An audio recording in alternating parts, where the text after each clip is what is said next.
Salut les disciples de la boxe, c'est Jean-Charles et on va parler du combat entre Keith Thurman et Manny Pacquiao. Alors, c'est un combat un peu spécial. C'est un combat d'unification WBA. Vous avez pu voir les conférences de presse. Ils ont tous les deux les mêmes ceintures. Je vous ai déjà fait une vidéo pour vous expliquer plus en profondeur comment toutes les fédérations dans la boxe anglaise, c'était pour moi une sorte de mafia et que la plus complexe, la plus abusée, c'était la WBA. Parce qu'ils avaient un paquet de titres. Et là, donc, c'est une unification entre, dans la même catégorie, évidemment, le champion World et le champion Super. Donc, je vais vous montrer le site WBA. Et je me suis dit, je vais m'amuser à aller voir tous les combats possibles d'unification dans la WBA. On va regarder à chaque fois le World et le Super champion. Alors, on va pas faire ça avec toutes les catégories, mais rien qu'avec ce que j'ai trouvé, vous allez tomber sur le cul, les gars. Accrochez-vous, ça va pas vous rassurer au niveau de toutes les fédés boxe anglaises, mais bon, je me dois d'être transparent avec vous et vous montrer ce que je trouve. Et il faut pas faire beaucoup de recherches pour voir à quel point c'est n'importe quoi. Prenons tout simplement les poids lourds. Donc le champion WBA Super, c'est Anthony Joshua. Et le champion World, c'est Manuel Charr. Bon, jusque-là tout va bien, on pourrait imaginer un possible combat entre eux, mais il y a un champion Gold qui est Joe Joyce. Donc vous voyez, on a 3 champions chez les poids lourds. Encore celle-là, disons que ça va. Mais si on passe au poids lourd léger, alors là, ça part en sucette totale. Alors, regardez bien ce que j'ai trouvé. Donc quand on va sur le site de la WBA, le site officiel, on a donc Lebedev qui est champion super. On a Shumenov qui est champion World. Donc voilà, j'ai imaginé qu'on pouvait avoir un combat entre ces deux-là, l'unification. Et on a le champion Gold qui est Arsène Goulamirian, donc notre cher français. Bon, jusque-là ça va, mais il n'y a pas un truc qui vous semble bizarre là? Les lourds légers. On vous a rabattu les oreilles avec le fameux Usyk qui va monter chez les poids lourds cette année. Champion unifié l'année dernière. Combattant de l'année de Ring Magazine. Il est où ce mec? Il est même pas dans le classement WBA. Il a bien unifié les ceintures, il me semble. Alors je suis allé rechercher. J'ai mis donc Usyk. Usyk, ses derniers combats, il avait bien le titre WBA en jeu. Et le titre WBA, il l'a depuis qu'il a affronté Murat Gassiev au tournoi Mohamed Ali en 2018. L'année où il est devenu super champion, champion unifié et combattant de l'année. Alors, ce Murat Gassiev, le titre, il l'avait depuis quand? C'est simple, il suffit d'aller voir son palmarès. Il suffit d'aller voir son palmarès et il aurait obtenu ce titre quand il a affronté Dorticos. Encore une fois, au tournoi Mohamed Ali. D'ailleurs, ce combat-là, je vous le recommande vraiment. C'est pour moi l'un des plus beaux combats de l'année 2018. Si on regarde du coup le palmarès de Murat Gassiev, il a affronté les Lebedev en 2016. Donc il suffit d'aller voir le palmarès de Lebedev. Lebedev, certes, n'a pas perdu depuis 2016, donc depuis ce combat contre Murat Gassiev. Et un combat après, en 2017, il combat contre Mark Flanagan. Et contre Mark Flanagan, il y a un titre en jeu qui est le titre WBA Super World. Donc super en fait. Donc, c'est-à-dire qu'entre 2017 et aujourd'hui, le titre super de la WBA chez les lourds légers s'est dédoublé. Comme par magie, on a eu 2 titres qui existaient. Donc là, franchement, j'ai jamais rien vu d'aussi bizarre. Alors, la WBA, le site référence, n'a même pas comme super champion Usyk, qui n'a toujours pas combattu chez les poids lourds, donc normalement n'est toujours pas destitué de ses ceintures. Et même ça aurait pu être discutable, parce qu'on pourrait se dire, oui, c'est vrai, il a annoncé qu'il allait en lourd, on pourrait du coup dire qu'on retire ses ceintures. Mais le dernier combat qu'il a fait titre en jeu, Usyk, c'était en fin d'année 2018, le dernier combat qu'il a fait titre en jeu, Usyk. Donc c'est quand même très étonnant qu'en 2017, ce titre ait été donné à Lebedev. Vous voyez, c'est complètement incohérent. C'est-à-dire que pendant un moment, il y a eu 2 mondes qui ont existé, des mondes parallèles. On a eu 2 champions de la même ceinture. Vous voyez, même pas des champions de la même fédération, mais avec des titres un peu différent. Là, c'était carrément le même titre. On peut bien voir, quand il a rencontré Tony Bellew, le WBA Super World. Et c'est bien ce titre-là que Lebedev a obtenu en combattant Mark Flanagan. L'argument qui serait le plus plausible, c'est que s'il est monté de catégorie, c'est normal que sur le site de la WBA, on n'ait plus son nom parmi les champions référencés. Il a décidé de monter. Ok, admettons que ça soit ça. Parce que là, j'ai regardé aujourd'hui le classement WBA. Je ne l'ai pas regardé il y a quelques mois. Peut-être que au moment où il a affronté Tony Bellew, c'était bien Usyk qui était dans le classement WBA, du site WBA. Peut-être, ça je ne peux pas le dire, j'ai pas regardé à ce moment-là. J'ai continué à faire mes petites recherches. J'ai regardé la catégorie en dessous. Donc la catégorie en dessous des mi-lourds, là ça va. C'est Dimitri Bivol. Ok. Dimitri Bivol d'ailleurs c'est un boxeur que je trouve vraiment superbe en termes de boxe. Donc je vous invite à aller voir ses combats. On va passer à la catégorie juste en dessous. Juste voilà, pour conclure, on va conclure avec ça et pour que vous compreniez un peu comment, même ce que j'ai dit avant, bah en fait c'est du foutage de gueule. Si on regarde la catégorie des poids super moyens, c'est Callum Smith, le champion super. Le champion world, c'est Alvarez. Alvarez. Alvarez qui a défendu ses titres dans son dernier combat en poids moyen. Et chez les poids moyens, qu'est-ce qu'il a comme titre? Le titre WBA. Donc Alvarez, sur le site WBA, il est carrément détenteur de 2 titres WBA dans des catégories différentes. Donc là, ils ont poussé le truc des incohérences à ce point-là. Revenons maintenant au combat, je voulais juste vous parler de ça. Donc c'est une intro un peu bizarre, mais c'est juste pour que vous cerniez bien ce qu'est la WBA. Si vous voulez, on pourrait faire le jeu avec les autres catégories, mais bon, je pense que s'arrêter là, ça suffisait largement. Maintenant, je vais passer à vos commentaires. Pour commencer, déjà, le pointage que vous avez donné, donc les votes, les pronostics. Vous estimez à 57% une victoire de Pacquiao au point. Ensuite, 19% estiment que Pacquiao va gagner par KO. 15% voient Thurman au point, 7% Thurman par KO et seulement 2% voient un match nul. J'ai sélectionné quelques commentaires, il y en avait 35 je crois sous le sondage. J'ai pas pu voilà, tous les prendre, mais ils se ressemblaient plus ou moins. D'ailleurs, personne n'a parlé de cette histoire de WBA, c'est quand même, ça m'a un peu étonné, mais bon, bref. Prenons le premier commentaire qui nous dit Thurman peut battre Pac-Man sur la fraîcheur physique. L'âge de Pac-Man, c'est de 42 ans. En boxe, pour des petits poids, c'est exceptionnel. Alors c'est vrai qu'on a tendance à voir des boxeurs plus âgés plutôt dans les lourdes catégories, donc chez les poids lourds, lourds légers, mi-lourds, on a pu voir un Hopkins qui a tenu dans le temps, un George Foreman, mais c'est vrai que dans les petits poids, ça reste assez exceptionnel. Manny Pacquiao est un champion exceptionnel, il est une légende de la boxe, et il n'a pas 42 ans, il a 40 ans. Alors attention, peut-être qu'il va encore boxer jusqu'à 42 ans, c'est fort possible avec ce barjot. S'il continue à combattre, Manny va mourir sur un ring, mais je le vois gagner par KO. Alors, c'est un peu contradictoire ce que tu dis, parce que tu admets que Manny Pacquiao prend beaucoup de risques à continuer de combattre à son âge et contre ce genre d'adversaire, parce qu'il pourrait continuer à faire des petits combats, voilà, juste pour gagner de la thune. On en connaît plein qui ont fait ça, notamment Roy Jones Jr., mais Manny Pacquiao continue à combattre pour des titres. Et pourtant, tu le vois gagner par KO. Je vois Thurman assez large si les juges sont honnêtes, au point parce que ça fait un moment qu'il gagne sur décision. Tout à fait, l'un comme l'autre n'ont plus la foudre qu'ils avaient peut-être quand ils étaient au top, surtout un Manny. Donc je vois plus un combat aller vers une décision, en sachant que tous les deux ont suffisamment d'expérience pour ne pas prendre trop de risques. Et je te rejoins plutôt, mais on va continuer quand même avec les autres commentaires. Je dis Pacquiao au point, mais c'est le cœur qui parle. Je ne vois pas Pac-Man gagner par KO, il se fait vieux, mais il nous a beaucoup surpris sur ses derniers combats et je pense qu'il peut réussir à battre Thurman. C'est pas non plus l'adversaire le plus dangereux chez les Walter. J'avais fait une vidéo justement où je parlais de ça parce que on imaginait un combat déjà dès que Thurman est revenu avec Manny Pacquiao. Quand il a fait son retour. Après une longue absence, je vous rappelle qu'il a été blessé, donc il a eu une longue absence, et c'était lui le détenteur de cette ceinture. Donc en fait, quand il est revenu, il a tout simplement fait un combat de reprise où il a tout de suite récupéré son titre.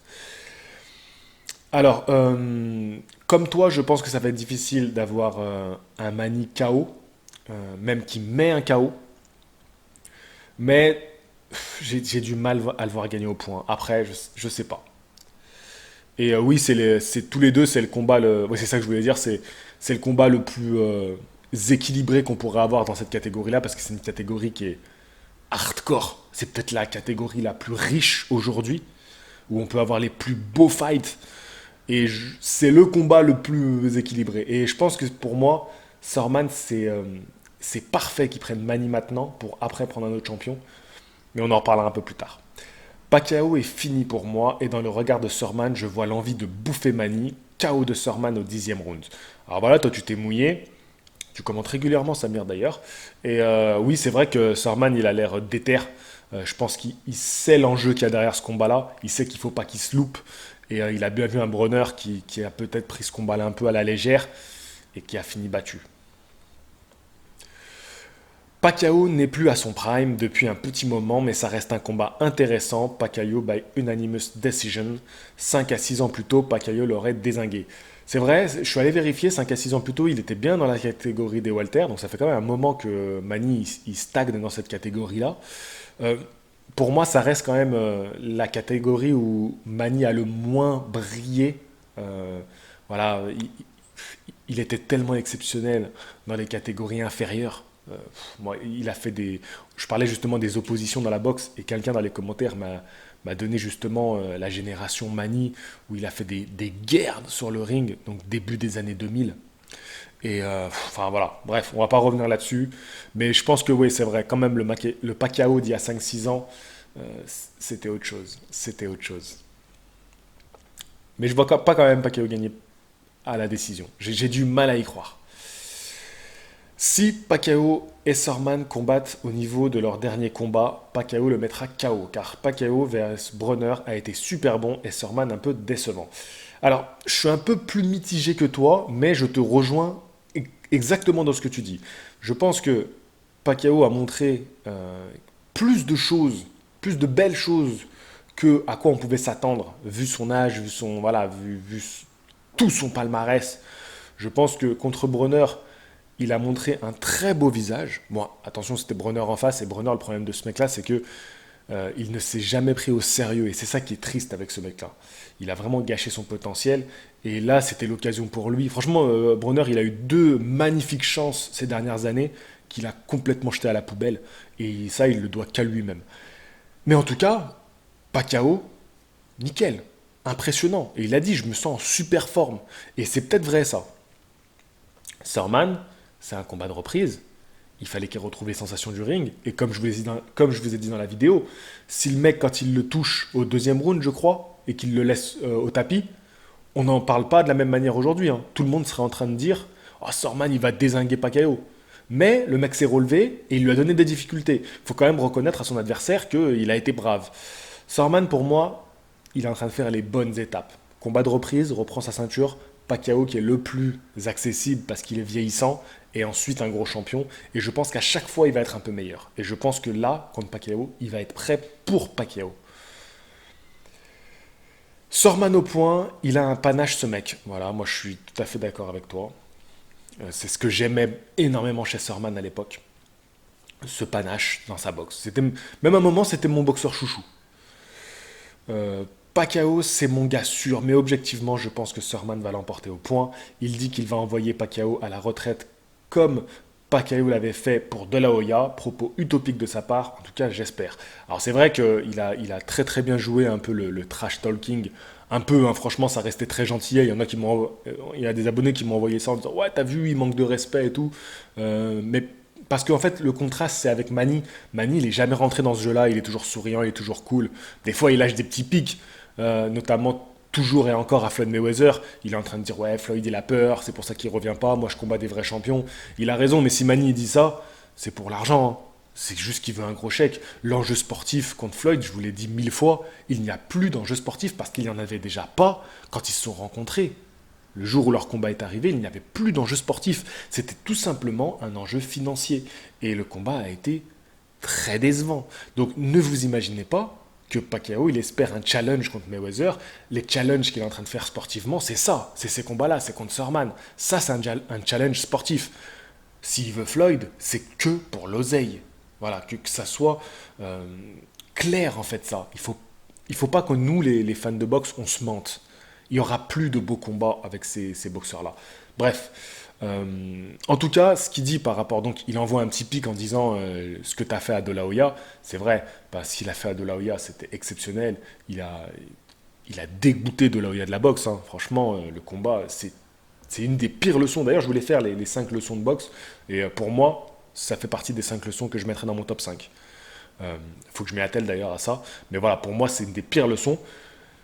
Je sais pas si ça va être à ce point-là, parce que vu ce que Pacquiao il a montré dans ses derniers combats, ça va être difficile. Sorman il revient, je pense que ça va être un combat serré.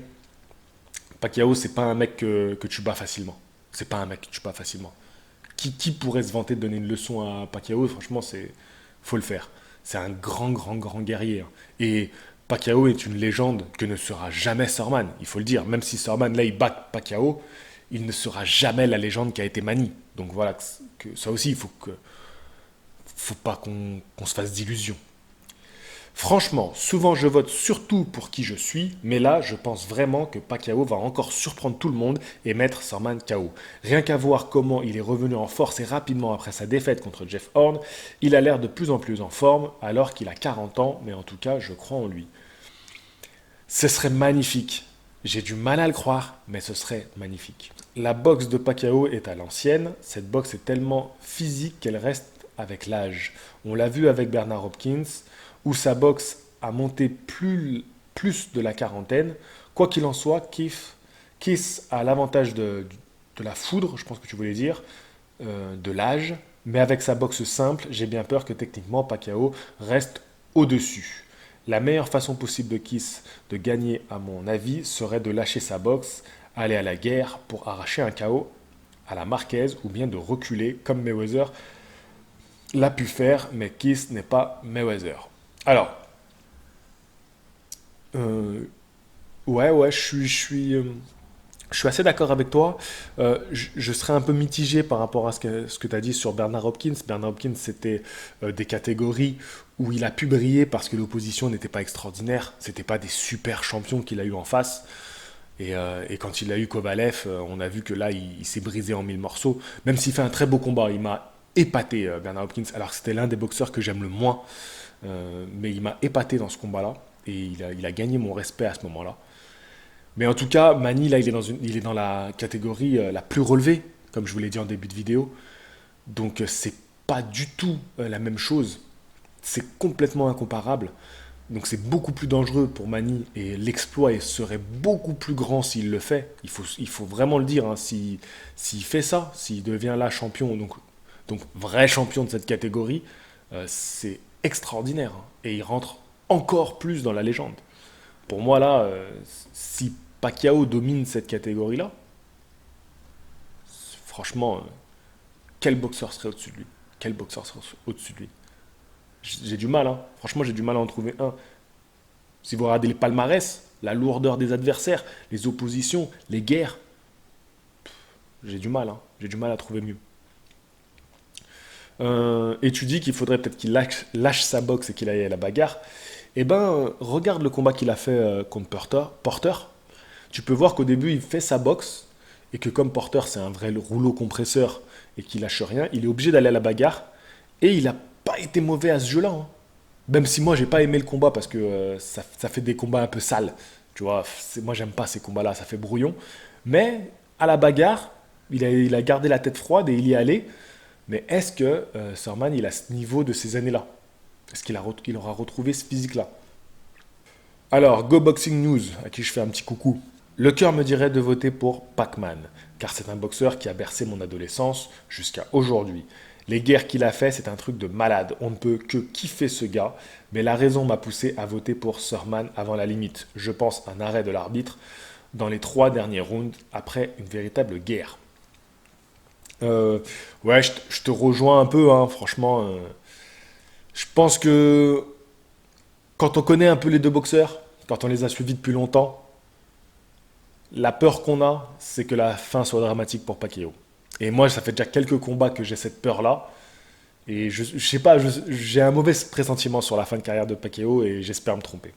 Vincent Diaz, je voulais mettre Pacquiao au point parce que j'adore ce mec. Mais si je dois être réaliste, si Sorman récupère son meilleur niveau, il va être largement devant au point et peut-être même le mettre KO. Voilà, bah, tu rejoins ce qu'a dit Go Boxing News et un petit peu ce que je pense.